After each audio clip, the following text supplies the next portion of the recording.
आने वाले समय में यह दूसरे प्लेटफॉर्म्स पर भी मौजूद होगा। आप इसे जरूर सुनें। आपको अपनी आर्म्ड फोर्सेस और उनकी परंपराओं पर बहुत गर्व होगा। साथियों, पिछले कुछ वर्षों में देश के अलग अलग हिस्सों से प्रकृति के संरक्षण की प्रेरक कहानियां सामने आई हैं।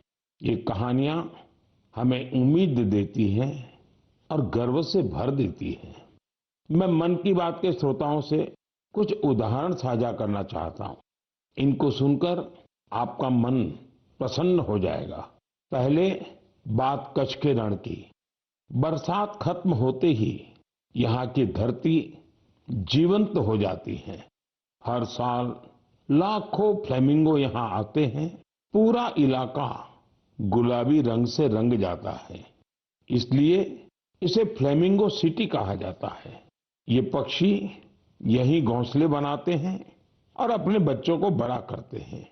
कच्छ के लोग इन्हें लाखाजी के बाराती कहते हैं।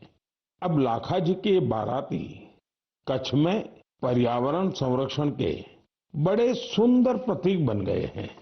साथियों, दूसरा किस्सा इंसान और वन्य जीवों के सहयोग का है और ये उत्तर प्रदेश से है।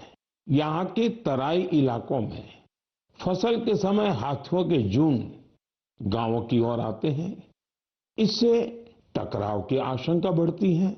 लेकिन अब यूपी में भी गज मित्र जैसे प्रयास शुरू हुए हैं।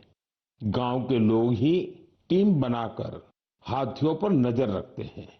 वे समय रहते लोगों को सतर्क करते हैं। इससे टकराव कम हो रहा है और लोगों में भरोसा बढ़ रहा है। साथियों, मध्य भारत से भी एक अच्छी खबर आई है। छत्तीसगढ़ में ब्लैक बक यानी काले हिरण फिर से दिखाई देने लगे हैं। एक समय इनकी संख्या बहुत कम हो गई थी, लेकिन लगातार प्रयास हुए और संरक्षण बढ़ाया गया। आज ये फिर से खुले मैदानों में दौड़ते नजर आते हैं। ये हमारी खोती विरासत की वापसी है। ऐसे ही उम्मीद ग्रेट इंडियन बस्टर्ड यानी गोडावण के संरक्षण में भी दिख रही है।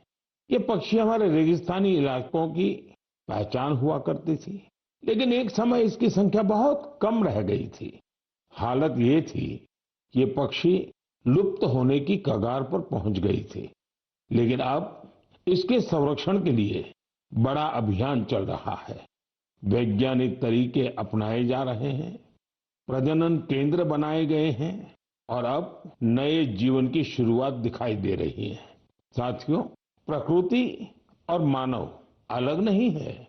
हम एक दूसरे के साथी हैं। जब हम प्रकृति को समझते हैं, उसका सम्मान करते हैं और उसके साथ मिलकर चलते हैं, तो बदलाव साफ दिखाई देता है। आज यही बदलाव देश के कोने कोने से नई उम्मीद बनकर सामने आ रहा है। मेरे प्यारे देशवासियों, नॉर्थ ईस्ट हम सब के लिए अष्टलक्ष्मी है। यहाँ भरपूर टैलेंट है और नॉर्थ ईस्ट की प्राकृतिक सुंदरता भी सबका ध्यान खींचती है। मन की बात में भी हम अक्सर नॉर्थ ईस्ट के लोगों की उपलब्धियों पर चर्चा करते आए हैं।